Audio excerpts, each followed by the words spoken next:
Welcome to delicious dining. இன்னைக்கு நாம garlic egg fried rice எப்படி செய்யறதுன்னு பார்க்கலாம்.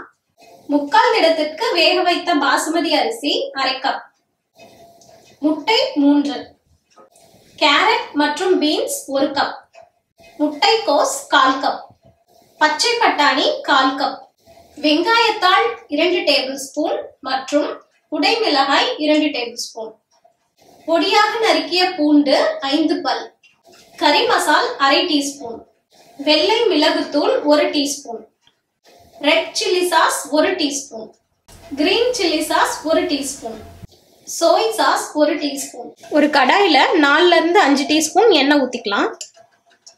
எண்ணெய் காஞ்சதும் இந்த பூண்டு போட்டுக்கலாம்.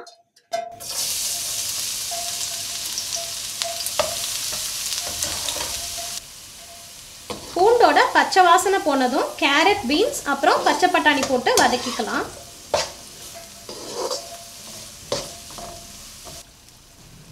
கேரட் பீன்ஸ் எல்லாம் லைட்டாக வதக்கிட்டு 3 முட்டையை உடைச்சு சேர்த்துக்கலாம்.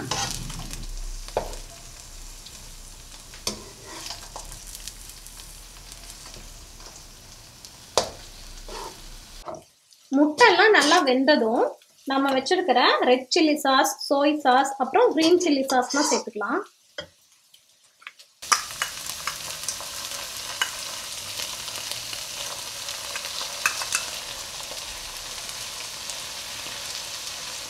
இது கூடவே கொஞ்சமா காய்க்கும் முட்டைக்கும் ஆன அளவு உப்பு சேர்த்துக்கலாம்.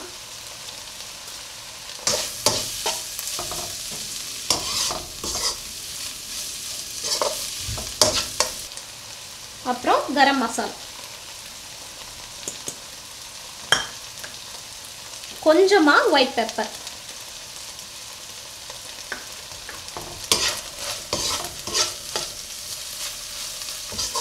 சாஸ் எல்லாம் கொஞ்ச நேரம் வணக்கினதுக்கு அப்புறமா நம்ம வச்சிருக்கிற மீதி காயெல்லாம் சேர்த்துக்கலாம். முட்டைக்கோஸ், கேப்சிகம் அப்புறம் வெங்காயத்தாள்.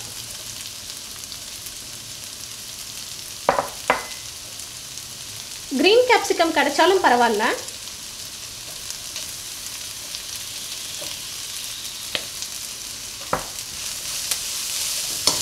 இதை 2 செகண்ட் ஃப்ரை பண்ணிட்டு நம்ம ரைஸ் எடுத்து போட்டுக்கலாம்.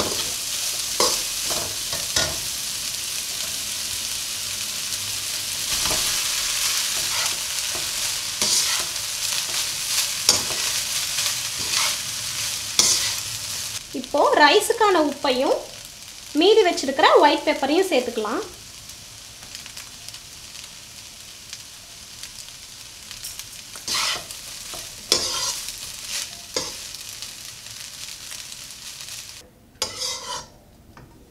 அவ்வளோதான், வீட்லேயே ரொம்ப சுலபமாக அஜினோமோட்டோலாம் எதுவுமே சேர்த்தாம ஹெல்த்தியான ஃப்ரைட் ரைஸ் ரெசிபி ரெடி ஆயிடுச்சு.